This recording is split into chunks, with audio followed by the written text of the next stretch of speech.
وعن ابن مسعود رضي الله عنه قال قال رسول الله صلى الله عليه وسلم إذا كنتم ثلاثة فلا يتناجى اثنان دون الآخر حتى تختلطوا بالناس من أجل أن ذلك يحزنه. متفق عليه واللفظ لمسلم. هذه الأحاديث ثلاثة كلها تتعلق بالآداب الشرعية التي أراد المؤلف بيانها في هذا الباب. الأول فيما يتعلق بالاختلاط والمناجاة، بين صلى الله عليه وسلم أنه لا يجوز للثلاثة إذا كانوا في مجلس أن يتناجى اثنان دون الثالث. الحمد لله رب العالمين والصلاة والسلام على أشرف الأنبياء وسيد المرسلين نبينا محمد وعلى آله وصحبه أجمعين. أما بعد، فسبحانك اللهم لا علم لنا إلا ما علمتنا إنك أنت العليم الحكيم. اللهم علمنا ما ينفعنا وانفعنا بما علمتنا وزدنا علما نافعا وعملا صالحا یا رب العالمین.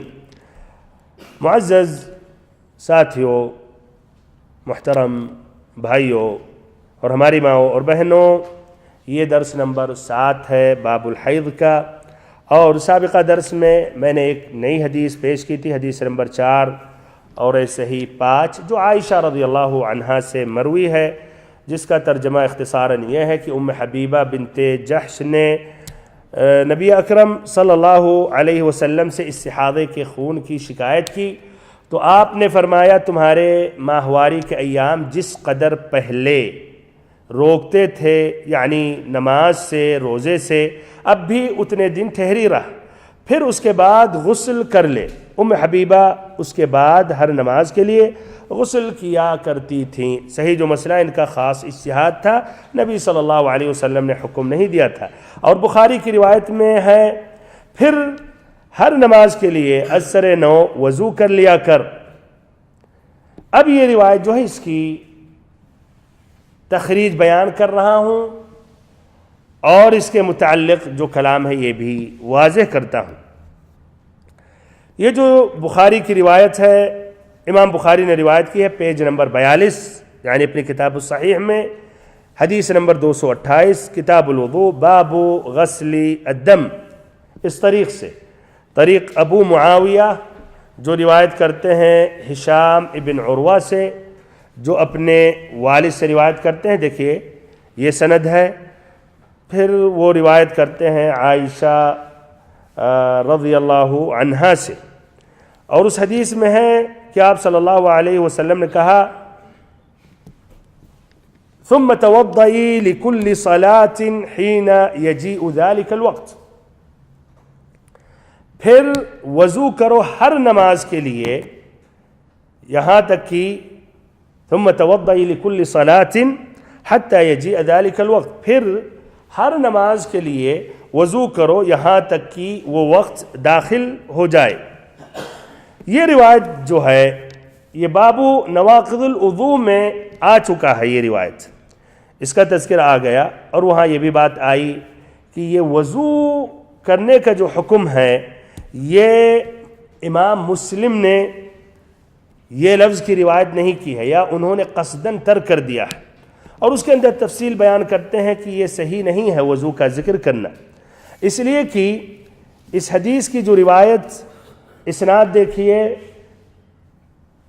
اس اسناد میں جہاں وضو کا ذکر آیا ہر نماز کے لیے، اس میں ہشام ابن عروہ کا تذکرہ ہے، یعنی یہ جو تیسری جو روایت ہے نا، جس میں ہشام بن عروہ روایت کر رہے ہیں، انہی کی روایت سے یہ وضو کا ذکر آتا ہے۔ کیا آتا ہے؟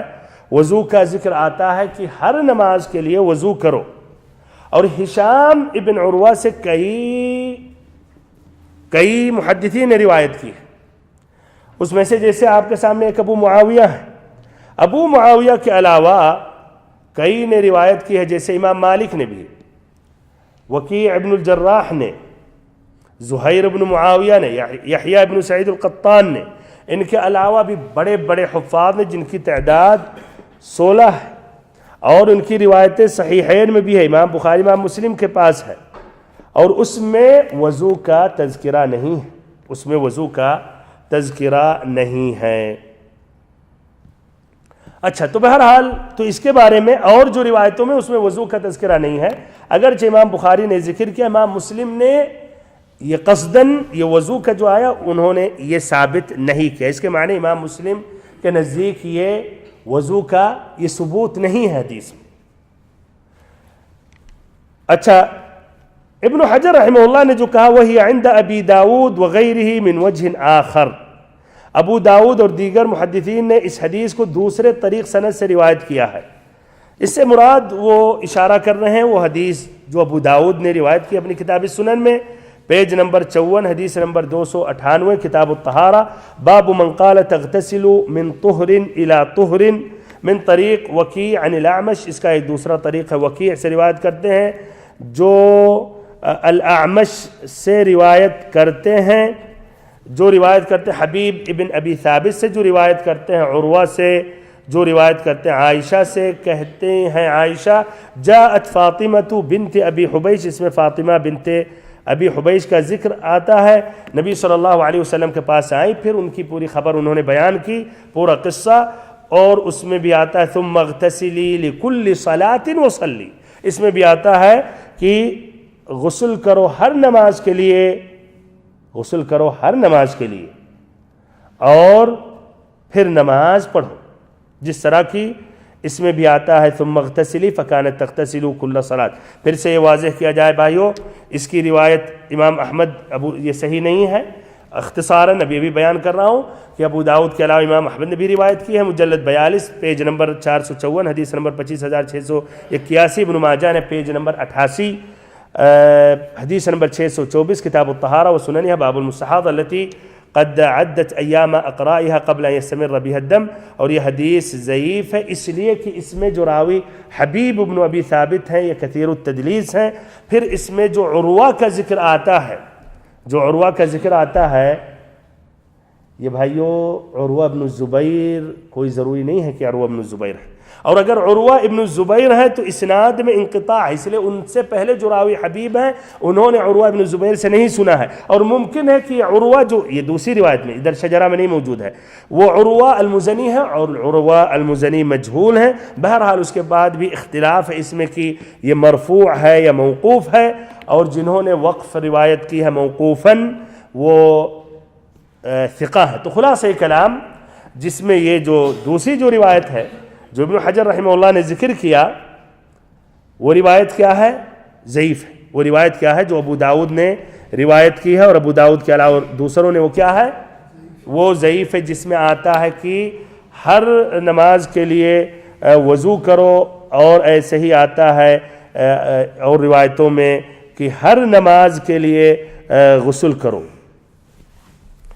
اب حدیث سے جو مستنبط فائدے، یہ حدیث کے الفاظ واضح ہیں، تشریح کرنے کی ضرورت نہیں. اب اس حدیث میں جو اہم فائدے ہیں وہ بیان کر رہا ہوں. اب اس حدیث سے جو مستنبط فائدے ہیں اس میں 3 اہم فائدہ ذکر کروں گا، اور پھر اس کے بعد یہ استحاضہ کے متعلق باتیں مکمل ختم ہو جائیں گی. خلاص اس کے بعد نئے موضوعات باب الحیض میں آئیں گے.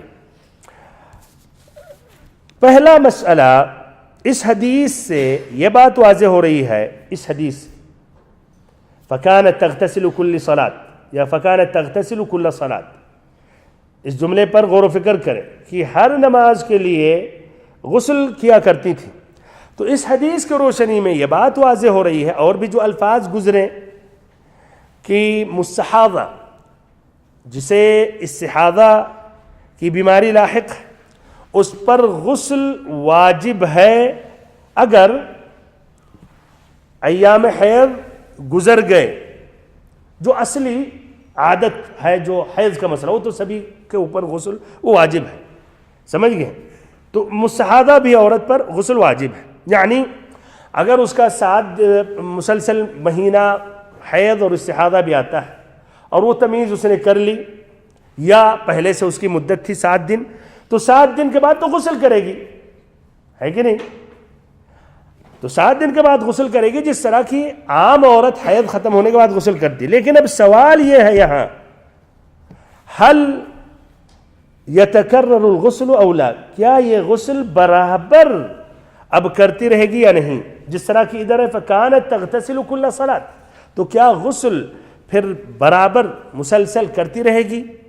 اس مسئلے میں کئی اقوال ہیں.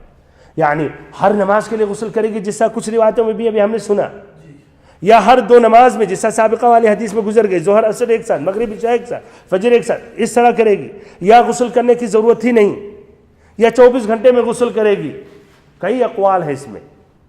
اقوال آپ علم اضافہ کے لیے جاننے کے لیے کہ متعدد اقوال ہیں، پھر راجح میں بیان کروں گا، زیادہ پریشان نہیں ہوئیے گا.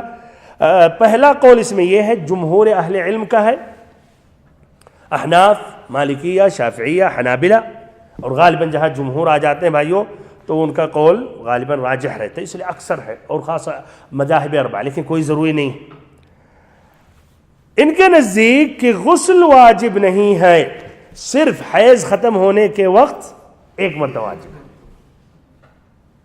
باقی اور جو روایتوں میں آتا ہے وہ اس کے بارے میں جواب دیتے ہیں کہ یہ راجح، یہ صحیح نہیں ہے. تو یہ پہلا جو قول کیا ہے، مستحاض ایک عورت حیض کی جو مدت ہے اس کے بعد تو غسل کرے گی، اس کے بعد جو خون آ رہا ہے پورا مہینہ، مان لیں 23 دن 22 دن، تو کیا غسل کرے گی؟ کرے نہیں، غسل واجب نہیں ہے. ہاں غسل کرے اپنے سے وہ الگ مسئلہ ہے، بیچ بیچ میں تو ہر آدمی کبھی کبھی ہر دن کرتے ہیں، کچھ لوگ گرمی میں صبح شام کرتے ہیں. تو یہ واجب غسل نہیں ہے، صرف ایک مرتبہ واجب ہے حیض ختم ہونے کے وقت. ان کی دلیل کیا ہے؟ بہت ہی ضروری ہے دلیل جاننا، اس لیے کہ اس میں اقوال متعدد ہے، دلہ بہت زیادہ ہے. ان کی دلیل صحیحین کی روایت جو ہشام ابن عروہ کے طریق سے روایت کرتے ہیں، کہتے ہیں ہمیں ہمارے والد نے بتایا، عروہ ابن الزبیر نے، جو روایت کرتے ہیں عائشہ رضی اللہ عنہا سے. ان روایتوں میں یا اس روایت میں، یہ صحیحین کی روایت ہے. اور بھائیو جب احادیث میں اختلاف ہو جائے تو ایک ترجیح، وجہ ترجیح کس طرح کیا جائے گا کہ اگر وہ حدیث صحیح امام بخاری امام مسلم میں تو یہ زیادہ مقدم ہے صرف اگر بخاری میں ہے یا صرف مسلم میں، اور بدرجہ اولا اگر صحیحین میں روایت ہے اور باقی پھر مثلا سنن ابن ماجہ، ترمذی، نسائی میں تو مقدم ہے. تو صحیحین کی روایت ہے، یعنی امام بخاری امام مسلم دونوں روایت کرتے ہیں، متفق روایت ہے. اس روایت میں وَلَكِنْ دَعِ الصَّلَاةَ قدر الایام التي كنت تحیضین ثم اغتسلی وصلی، کہ استحاضہ کے متعلق آپ نے بیان کیا کہ جس دن جتنے ایام حیض آتے تھے ان دنوں میں نماز ترک کر دو، چھوڑ دو، پھر اس کے بعد یعنی حیض ختم ہونے کے بعد غسل کرو اور نماز پڑھو. تو ایک مرتبہ آپ نے غسل کرنے کا حکم دیا اور اس کے بعد کہا نماز پڑھنے کا، آپ نے نہیں کہا کہ ہر نماز کے لیے غسل کرو. تو یہ پہلا بھائیو ہے، یہ مضبوطی سے اس کو سمجھ لیں، پکڑ لیں. یہ جمہور اہل علم کا ہے، چاروں مذاہب کا ہے. کیا کہ غسل ایک مرتبہ وہی حیض کے بعد، استحاضہ میں پھر واجب نہیں ہے. اور اس کی دلیل صحیحین کی روایت، آپ نے کہا جب حیض ختم ہو جائے تو ایک مرتبہ غسل کر لو پھر نماز پڑھو. دوسرا قول کیا ہے؟ ہاں بھائی دوسرا قول کیا ہو سکتا ہے؟ تقریباً ہم نے واضح کر دیا اور روایتوں کے جب بیان کر رہا تو باتیں آئیں. وہ کیا ہے دوسرا قول؟ کہ ہر نماز کے لیے غسل کرے. ہر نماز، اس 7 دن اور رات میں کتنی مرتبہ یہ بیچاری غسل کرے گی؟ 5 مرتبہ. تو اگر مان لیں 7 دن حیض کا شامل کرے گی، ایک مرتبہ غسل کرے گی. اس کے بعد ہر نماز 23 دن میں 22 دن میں ضرب 5 کتنا ہو گیا؟ وہ تو پورا پانی گھر والوں کے پوری بلڈنگ کے پانی ختم ہو جائے گی، ختم کر دے گی. اچھا تو بہرحال یہ مروی ہے ابن عمر سے، یعنی روایت مروی ہے ابن عمر سے، ابن زبیر سے، عطا ابن ابی رباح سے، اور یہ بھی ذکر کرتے ہیں اہل علم کہ علی اور ابن عباس رضی اللہ عنہما کا قول ہے. ان کی دلیل کیا ہے؟ ان کی دلیل یہی جو روایتیں آتی ہیں ام حبیبہ بنت جحش کے متعلق، جو امام احمد نے روایت کی ہے مجلد 41 پیج نمبر 439 میں، من طریق اس طریق عبدالعزیز بن نبی حازم جو یزید بن عبداللہ بن الحارث سے روایت کرتے ہیں، جو ابو بکر سے روایت کرتے ہیں، یعنی ابو بکر بن محمد بن عمرو بن حزم سے، جو روایت کرتے ہیں عمرہ جو روایت کرتے ہیں عائشہ سے. اس میں یہ آتا ہے فَلْتَنْتَظِرْ قَدْرَ قُرْئِهَا التي كانت تحيض له فلتترك الصلاة ثم لتنظر ما بعد ذلك فلتغتسل عند كل صلاة ولتصلي. اس میں آتا ہے کہ جب حیض ختم ہو جائے اس درمیان نماز کو چھوڑ دے، پھر اس کے بعد انتظار کرے اور ہر نماز کے لیے غسل کرے اور پھر نماز پڑھے. فلتغتسل عند كل صلاة ولتصل. فلتغتسل عند كل صلاة، ہر نماز کے لیے غسل کرے اور نماز پڑھے. سند کے اعتبار سے اس میں ایک عبدالعزیز بن ابی حازم ہے، ان کا درجہ صدوق ہے، لیکن بھائیو غسل کا ذکر کرنا ہر نماز میں اور وہ بھی مرفوع روایت، یہ شاذ روایت ہے. یعنی جو صحیحین کی روایت کی مخالفت کر رہے ہیں، اس لیے اہل علم نہیں مانیں گے، ادھر اس کو نہیں مانتے، کہتے شاذ روایت ہے. اور یہ مصطلح حدیث میں ذکر کیا گیا کہ شاذ کا کیا معنی مطلب ہے. تو یہ دوسرا قول ہے، المهم حدیث میں کلام ہے. دوسرا قول کیا؟ ہر نماز میں غسل کرے گی. تیسرا قول یہ ہے ہر 2 نماز میں غسل کرے گی، اور فجر کے لیے مستقل، ظہر عصر مغرب عشاء فجر.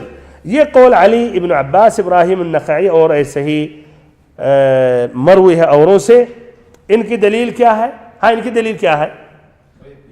پچھلی حدیث حمنا بنت جحش رضی اللہ عنہ جس میں آیا ہے کہ اور ہمارے لیے وہ پسند ہے ہر 2 نماز یعنی ظہر عصر اگر مؤخر کر سکتی ہو اور پھر مغرب کو مؤخر کر سکتی ہو اور عشاء کو جلدی کر سکتی ہو پھر فجر کو، تو ایسا کرو.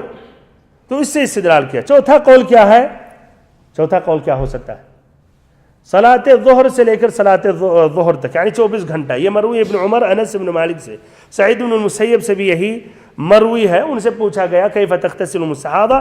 فقال تغتسل من ظہر الى ظہر وتتوضأ لكل صلاۃ. ظہر سے لے کر ظہر تک غسل کرے گی اور ہر نماز کے لیے وضو کرے گی، ہر نماز کے لیے وضو کرے گی. تو یہ ان سے مروی ہے. اس میں یہ روایت ثابت ہے نہیں ثابت، اس میں بھی لمبی بحث ہے، اس کو میں چھوڑ رہا ہوں. بہرحال 4 اقوال ہیں. راجح قول کیا ہے؟ حیض ختم ہونے کے وقت اور اس کے بعد غسل واجب نہیں. بالکل جمہور اہل علم جو مذاہب 4 کا قول ہے، صحیحین کی روایت سے استدلال کیا کہ ایک مرتبہ حیض ختم ہونے کے وقت غسل کرے گی اور اس کے بعد غسل اس پر واجب نہیں ہے، بلکہ وہ پھر آئے گا وضو کرے گی جس طرح عام آدمی عام مسلمان وضو کر کے نماز پڑھتے ہیں. اور یہ راجح ہے، صحیحین کی روایت ہے. پھر ہر نماز یا ہر 2 نماز یا ہر 24 گھنٹے میں کہنا حقیقت میں بہت ہی مشقت ہے بھائیوں، خاصتاً اگر ٹھنڈی میں یا جہاں آدمی ایسی جگہ پر ہے پانی کی قلت ہے تو اس میں بہت ہی پریشانی ہے. لیکن اس میں جو آتا ہے کہ ہر نماز کے لیے غسل کرتی تھیں، تو اس کا کیا جواب ہے؟ مسلم کی روایت ہے. یہ بھی میں نے واضح کر دیا پھر سے ایک مرتبہ بھائیو، یہ بھی فائدہ، ایک ہی بات جب کئی مرتبہ دہرائی جاتی ہے تو اس سے ہم اچھی طرح سمجھ جاتے ہیں. اس کا کیا جواب ہے؟ ابھی کہا گیا راجح مسئلہ ہے کہ غسل واجب نہیں، اس میں آتا ہے تو ہر نماز کے لیے غسل کرتی تھی، تو اس کا کیا جواب ہے؟ بہت صحیح، ماشاءاللہ. تو یہ جو مسلم کی روایت میں آتا ہے فَكَانَتْ تَغْتَسِلُ لِكُلِّ صَلَاةٍ، تو یہ اس میں بھائیو دلیل نہیں ہے یا وجوب کا دلیل نہیں ملتا ہمارے لیے، اس لیے کہ انہوں نے اپنے سے کیا، ان کا اجتہاد تھا. نبی صلی اللہ علیہ وسلم نے اس کا حکم نہیں دیا تھا، بلکہ آپ نے کیا کہا؟ امکثی قدر ما کانت تحبسکی حیضتکی ثم اغتسلی. سابقہ روایت پر غور کریں، آپ نے کیا کہا تھا انہیں کہ جتنی مدت جو حیض کی مدت ہے اس میں کیا تم انتظار کر لو، ہے کہ نہیں؟ امکثی اتنے دن اتنی مدت کیا انتظار کر لو، ثم اغتسلی اس کے بعد تم غسل کر لو. آپ نے نہیں کہا کہ ہر نماز کے لیے غسل کرو. اس میں بھی استدلال اس بات کی ہے غسل ایک مرتبہ ہے. آپ نے کہا حیض کے ایام میں رک جاؤ پھر اس کے بعد غسل کرو، یعنی حیض کے بعد غسل کرو، نہ کہ استحاضہ کے دوران ہر نماز کے لیے غسل کرو. تو ان کا یہ ذاتی اجتہاد تھا. شوکانی کہتے ہیں احادیث اس میں نیل الاوطار میں ان احادیث کے بارے میں، یہ جو ائمہ ہے بھائیو، بہت سی جو حدیثیں ہیں جو الگ الگ آدمی جب پڑھے گا بھائیو تو ممکن ہے کنفیوز ہو، اسی لیے اہل علم کی طرف رجوع ہونا ضروری ہے. تو مطلقاً اگر کوئی آدمی کہے نہیں ہمیں عالموں کی ضرورت نہیں ہے اور جا کے ماشاءاللہ خود سے صحیح امام بخاری مسلم پڑھے اور اپنے سے پھر مجتہد ہو جائے، فتویٰ خود سے دینے لگے، یہ بغیر عالم کی طرف رجوع کیے ہوئے کنفیوز ہو سکتے ہیں. اور ایسے حدیث اس لیے آپ کو ملیں گے آپس میں، مثلا ایک علی سبیل مثال آپس میں ٹکرا رہی ہیں، اس کا کیا حل رہے گا؟ یا اہل علم جو گہری نظر رکھتے ہیں وہی اس کا جواب دیں گے. آپ تو ماشاءاللہ بس حدیث پڑھنا، اچھا ادھر یہ ہے، کیا کریں گے؟ اب اپنے حساب سے اجتہاد کرنے لگیں گے. کچھ ہے ایسے ماشاءاللہ، ایسے بھی لوگ ہیں، حدیث کریں حدیث میں ہے شیخ، ایسے ہیں. ہم نے کہا چلیے حدیث میں ہے، مان لیتے ہیں حدیث میں ہے وہ آپ جو کہہ رہے ہیں، لیکن آپ یہ بتا دیجئے کس عالم نے اس حدیث کی روشنی میں آپ نے جو اس سے جو فقہ استنباط کیا ہے یا مسئلہ جو آپ نے نکالا ہے، یہ کس عالم نے کہا ہے؟ اگر کسی عالم نے نہیں کہا، معتبر عالم سابقہ ائمہ نے نہیں کہا ہے، تو وہی بات ختم ہو گئی. اس کے معنی خلل ہے سمجھ میں، حدیث میں نہیں، خلل ہے آپ کی سمجھ میں. اور وہ بھی اگر عام علماء آ کے اس دور اور پہلے کسی عالم نے نہیں کہا، جبکہ پہلے بھی ایسی بات کی ضرورت آئی. میں نہیں کہہ رہا ہوں نیا مسئلہ آیا اور اہل علم استدلال کر رہے، نہیں، تو کیا کہا جائے کہ خلل ہے؟ اگر عالم ہے تب بھی مان لے عالم ہے، صحیح معنوں میں، لیکن کسی نے استنباط نہیں کیا ایسا مسئلہ، پہلے بھی ضرورت تھی، تو یہ بھی ان کا ذاتی اجتہاد ہے، اس کا وہ اعتبار نہیں ہے. تو ایسے ماشاءاللہ بہت سے ایسے چھوٹے موٹے طلب علم بھی مجتہد ہو جاتے. بھائیو حدیثیں پڑھ پڑھ کے، یہ بھی ایک ڈینجر مسئلہ ہے. ایسی بات ہوئی ہے بمبئی میں، ایک حضرت ہر سمع اللہ لمن حمدہ کے بعد سری نماز و جہری زور سے ربنا ولک الحمد پڑھتے. کہا ہم نے کہاں سے آپ کا؟ کہا فلاں کتاب میں لکھی حدیث. جب پوچھا حدیث میں استدلال کرنا پہلی بات غلط ہے، لیکن وہ کہہ رہے نہیں حدیث میں ہے، اب وہ سمجھ رہے ہمارے لیے کافی ہے. ماشاءاللہ. کس عالم نے کہا؟ کہا مولانا صاحب نے اپنی کتاب میں لکھا، مختار صاحب نے. ہم نے کہا انہوں نے یہ لکھا، یہ حدیث انہوں نے لکھا، لیکن اس میں انہوں نے کہا استدلال کیا کہ ربنا ولک الحمد زور سے پڑھنا چاہیے. تو ایسے بھی ماشاءاللہ ہے، اور خود پھر کہتے کہ یار میں نہ عالم ہوں نہ کچھ ہوں، لیکن حدیث میں لا حول ولا قوة. ایسے بھی ہوتے ہیں. المہم تو بات اسے لمبی نہیں ہو تو یہ امکثی قدر ما كانت تحبسك حیضتك ثم اغتسلی. اس کے بعد جو احادیث آتی ہیں ہر نماز میں غسل کرنے، شوکانی رحمہ اللہ کی بات سن لیں تاکہ کنفیوز یہ سب جو ہے آپ کے ذہن میں دور ہو جائے. کہتے ہیں وقد صرح جماعة من الحفاظ بأنها لا تقوم بها الحجة، کہ کئی حفاظ نے، حفاظ اہل حدیث جن کو حافظ کا لقب ملتا ہے جیسے ابن حجر، یہ بڑا رتبہ ہے، محدث سے اونچا رتبہ حافظ. کئی حفاظ نے صراحت کے ساتھ کہا کہ ان حدیثوں میں حجہ یا قابل احتجاج نہیں یا قابل استدلال نہیں ہے، ہمارے لیے یہ اس پر عمل کرنا یہ واجب نہیں ہے، قابل حجہ نہیں ہے. وعلى فرض ان بعضها يشد بعضا، اگر مان لیتے ہیں کہ ان حدیثوں سے تقویت مل رہی دوسری حدیثوں کی، جس طرح کی قاعدہ ہے کہ حدیث بھائیو ایک حدیث سے دوسری حدیث ضعیف بھی ہے تقویت ملتی ہے، حسن تک پہنچ جاتی ہے کہ نہیں، حسن لغیرہ ہی. تو کہتے ہیں اگر مان لیتے ہیں کہ کئی روایتیں ایک دوسروں سے سپورٹ مل رہا ہے، تقویت مل رہی ہے، فهي لا تقوى على معارضة ما في الصحيحين وغيرهما، تو وہ حدیثیں ان حدیثوں کی رد نہیں کر سکتی ہیں جو صحیحین میں ہیں یا غیر صحیحین میں ہیں، جس میں نبی صلی اللہ علیہ وسلم نے حکم دیا غسل کرنے کا، اگر حیض کا خون ختم ہو جائے تب بس ایک مرتبہ. من امره صلی اللہ علیہ وسلم بالغسل اذا ادبرت الحیض فقط وترک البیان عن وقت الحاجہ لا يجوز كما تقرر في الاصول. اور یہ قاعدہ ہے بھائیو علماء اصول کے نزدیک، اصول فقہ، کہ ضرورت کے وقت جو بات کہی، جب ضرورت آئی اگر وہ بات نہیں کہی جائے تو پھر اس بات کی دلالت کرتی ہے کہ وہ لازمی نہیں ہے، تبھی آپ صلی اللہ علیہ وسلم نے بیان کیا. یعنی آپ نے اس وقت تو نہیں کہا کہ ہر نماز کے لیے، دو نماز کے لیے استحاضہ والی عورت یا جسے یہ شکایت ہے وہ غسل کرے، آپ نے نہیں کہا ان روایتوں بس ایک مرتبہ کا حیض ختم ہونے کے بعد. تو آپ نے جب نہیں کہا جب کدھر ضرورت تھی، تو اس بات کی دلیل ہے یہ کہ یہ واجب نہیں ہے. وَتَرْكُ الْبَيَانِ عَنْ وَقْتِ الْحَاجَةِ لَا يَجُوز. تو خلاصہ کلام استحاضہ، یہ اتنی لمبی باتوں کا بھائیو خلاصہ کہ مستحاضہ یا استحاضہ جس عورت کو لاحق ہے وہ صرف ایک مرتبہ غسل کرے گی حیض کے بعد، اور اس کے بعد پھر غسل اس پر واجب نہیں ہے. صحیحین کی یہی روایت ہے اور ائمہ اربعہ کا یہی قول ہے.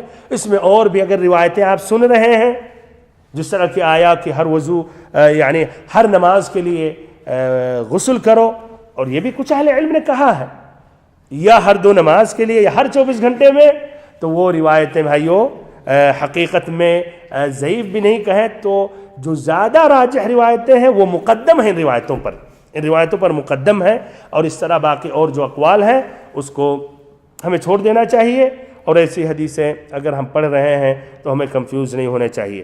حقیقت میں بات آگے تو یہ بتا رہا ہوں، پہلے میں بلوغ المرام میں نے حفظ کرنا شروع کیا تھا یعنی قرآن کے بعد ہی، بچپن میں نہیں لیکن شروع میں یہ حدیثیں پڑھ کے بہت ہی پریشان ہوتا تھا کہ یہ کیسے ہر نماز کے لیے غسل، اب سبحان اللہ، لیکن آہستہ آہستہ جب آدمی یہ پڑھے اہل علم اور یہ شروع تو اس سے پھر اطمینان حاصل ہوتا ہے۔ جزاکم اللہ خیرا بارک اللہ فیکم لحسن استماعکم، سبحانک اللہم وبحمدک لا الہ الا انت نستغفرک ونتوب الیک، وصلی اللہم وسلم وبارک وانعم علی عبدک ورسولک محمد۔